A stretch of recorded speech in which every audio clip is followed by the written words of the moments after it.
Welcome back. You're listening to the discussion, Why Network Detection Matters More Than Ever, sponsored by Vectra on Federal News Network. I'm your host, Jason Miller. My guest today is Brian Vereen, the Associate Director of Guidehouse Advanced Cyber Solutions. Now, Brian, before break, we were talking about the SolarWinds breach and how potentially network detection and response would have made a huge difference had agencies really had a mature capability there. So let's talk about network detection and response, or NDR, as we will hear each other say to limit how many times we have to say that phrase. But what goes into good network detection and response capabilities? What should agencies keep in mind as they start to ramp them up in their security operations centers? Yeah, the whole NDR space has really changed over the last 5 years. As I stated before, traditional, what we call IDS, was focused at the perimeter, and it was some of them were focused on blocking activity. So if you didn't have a signature and you didn't have a very good pattern to look for, it was very difficult for those network systems to detect anything. Plus, they just had a huge amount of false alarms. I've been doing intrusion detection since late 90s, and some alerts, I mean, we would see thousands of alerts every 10 minutes.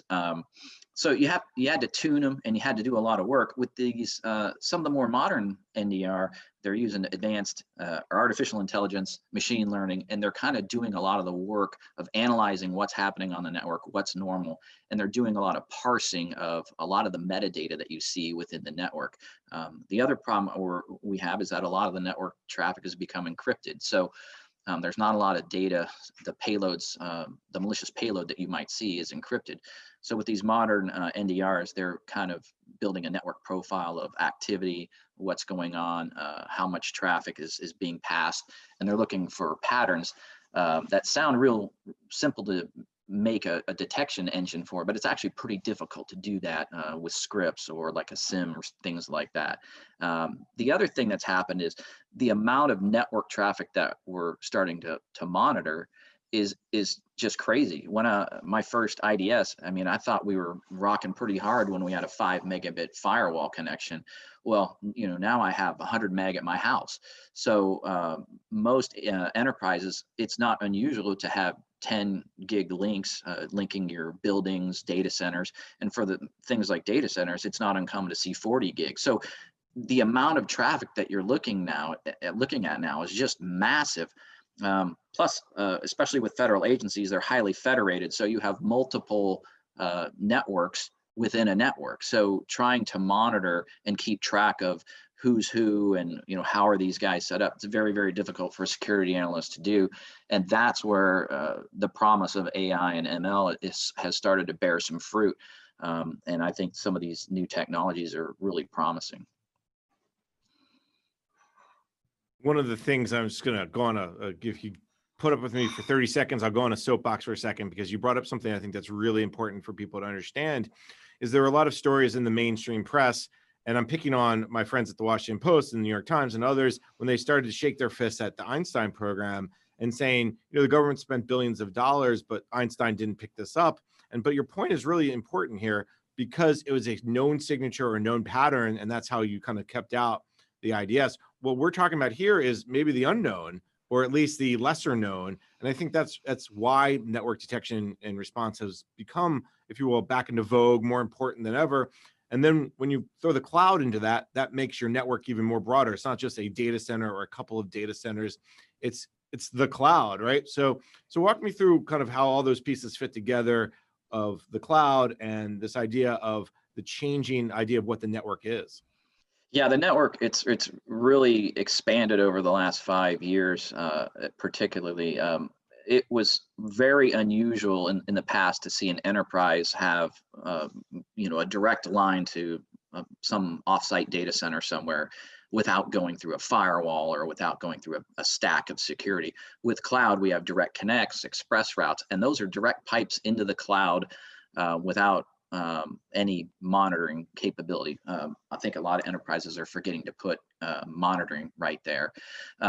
Plus, the type of monitoring that was available was traditional IDS, again, looking for malicious traffic and things like that. But if I'm the bad guy and I breach your cloud instance, the malicious code's not going to be used when I enter your network. So I'm going to steal some credentials, I'm going to steal some tokens, and I'm going to enter your network through the cloud.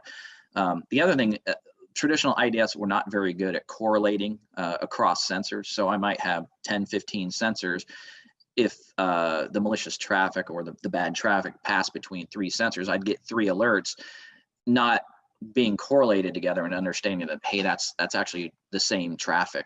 And with some of the new NDR, it's able to actually correlate that and not give an analyst, hey, this happened 8 times. No, it just happened once. It just happened to pass through 8 sensors. The other thing with some of the newer technologies is they can put sensors out in the cloud. So VTAPs or AWS Mirror Tap, actually grabbing that traffic that's passing through the cloud and saying, hey, what's going on? You don't want a blind spot in the cloud. And a lot of enterprises they're talking about security in the cloud, but they're not actually deploying security capabilities to monitor in the cloud.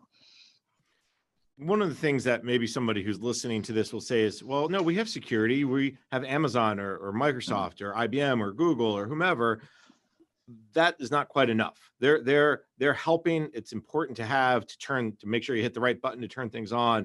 But what we're talking about is really the next level because of the traffic, because of how much traffic, because of all the, if you will, the hub and spoke model, if you will. There's so many different spokes coming into the hub. Walk me through a little bit about and this gets to the data challenge too. Walk me through about why having sensors in the cloud, why having this network detection and response capability at your security operations center is becoming more important than ever. Yeah, I think the way I look at cloud, and it's difficult for some people to understand, that the cloud service provider, their security, the security that they advertise is for their system. They're going to secure their backplane and make sure that bad guys don't get into their network. When you go to the cloud, especially infrastructure as a service, it's kind of like self-service storage. So you're getting a garage and it's up to you to provide the lock, and it's up to you to provide any other type of security that you might want in there. So, if you're just putting some used furniture out there, you probably don't need that much security. But if you're storing, let's say, cash, you might want to hire some people and put some video machines around there. You have to do the same thing with the cloud. You have to have a concerted monitoring effort. How am I going to monitor that cloud? And what you see with a lot of enterprises is a lot of cloud projects are very siloed. So it's, hey, we have a team, they're putting together a case management system, and that team runs that cloud environment and they make sure it's secure. But the problem is they're looking at security as, are all my switches turned on? Are all my firewall settings correct? Who's actually monitoring that cloud environment? And that's where I think enterprises really need to take a hard look and understand, is my SOC tied into the cloud? And do I have my sensor grid in the cloud with all my projects? Because if you don't, your SOC is going to have a really big blind spot. And so that's where some of these new NDR capabilities can come in, where you can put these small V sensors, in certain projects, and it doesn't really require a lot of overhead, but you have to make a concerted effort to do it. I think that's a great point. You can't have the blind spot, because we know what happens when you have a blind spot, whether you're driving or in the cloud. One of the things you mentioned as well is the amount of data. And you talked about, it used to be 5 megabytes was a lot, and now we're up to 40 gigabytes in some cases. And you also talked about AI and ML. Knit that all together for me. As agencies are dealing with the volume, velocity, variety of data, they need help, they need automation, they need new tools. What does these NDR capabilities bring to the forefront to help deal with this volume of data? Yeah, the NDR is really a neat product because cost effective wise, I can put a number of sensors out there. I don't have to put endpoint agents out there. I don't have to talk to 15 different groups that have different maybe laptop or desktop settings, right? It's very easy to deploy. I basically put a tap in on a switch. I need some help from the network guys, but it's pretty cost effective, and you get a very broad monitoring capability. You're seeing all that traffic. A lot of it's mixed. If most federal agencies have multiple components, so you're able to provide wide coverage to all those components without having to bother those components. And then if they want enhanced monitoring, let's say a component says, hey, we've got a project that's a little more sensitive, you can add more capability in that area and monitor more of that traffic. And I think one of the things that we're hearing is, as the modern attackers, I'll use your word instead of advanced attackers, as they get better and they're always changing, it's this idea of the defenders have to be right every time and the attackers only have to be right once. Are you seeing a move among agencies to implement more of these automation. We hear a lot about it, but our agencies actually moving towards automation, orchestration, and the like? I think everybody would like to, but unfortunately, with automation, it requires you know some kind of a sameness within the enterprise. So, especially with federal agencies, like I said, they're highly federated. So it's difficult to say, okay, for agency, and for component X, do this, for component Y, do this, for component Z, do this. So I think the automation, there's a lot of promise in that. We just need to get to the point where agencies are willing to kind of give up that control to the security team. I always tell people the attackers are moving at cyber speed. So if you're not moving at cyber speed, you're going to be behind the power curve. One of the things I always tell people is, you should be sandboxing and quarantining emails. Don't just let it come into the environment and then throw a detection. You need to stop that. So I know a lot of people like to block the attack, and that's an easy way to do it. But once they're inside, you need a good capability to detect that. And what you were saying about, hey, the attacker only has to be right once. With good technologies, really, the attacker has to be right every step of the way. They have to, somehow get somebody to click on a link or get some software in there. Then they have to be able to move around. So as the attacker moves down the chain, there's more opportunities to detect what they're doing. And NDR is kind of an addition or a tool to add that. Brian, we're just about out of time. Before I let you go, we've had a great conversation about the different capabilities, the reemergence of NDR, and why it's important because of SolarWinds breach. What's the takeaway from our conversation? What's the important thing that agencies and other organizations should really keep in mind as they are improving their cyber capabilities, as they're moving forward? Even what's a common mistake we should avoid? I mean, you mentioned earlier, you got to know what you have. You have to have a good inventory. It has to be an up-to-date inventory. What else can you tell us? Yeah, I think, like I said, NDR it's kind of a lost art, and it's coming back. It's just a different approach. So we used to focus on malicious code and signatures. Now we're focused on kind of behavior.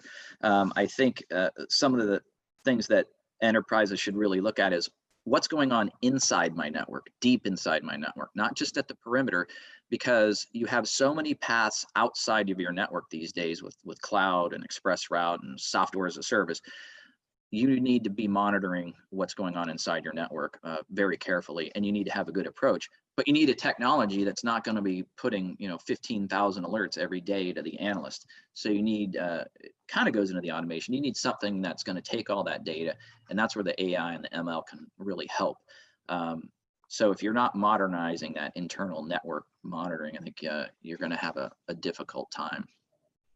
All right. I know we could talk longer, but unfortunately, that is all the time we have for today. So first, let me thank my guest. Brian Vereen is the Associate Director of Guidehouse Advanced Cyber Solutions. Brian, thank you so much for your time. Thank you. I'm Jason Miller, and you've been listening to the discussion, Why Network Detection Matters More Than Ever on Federal News Network. For more on this discussion, visit federalnewsnetwork.com and search Vectra.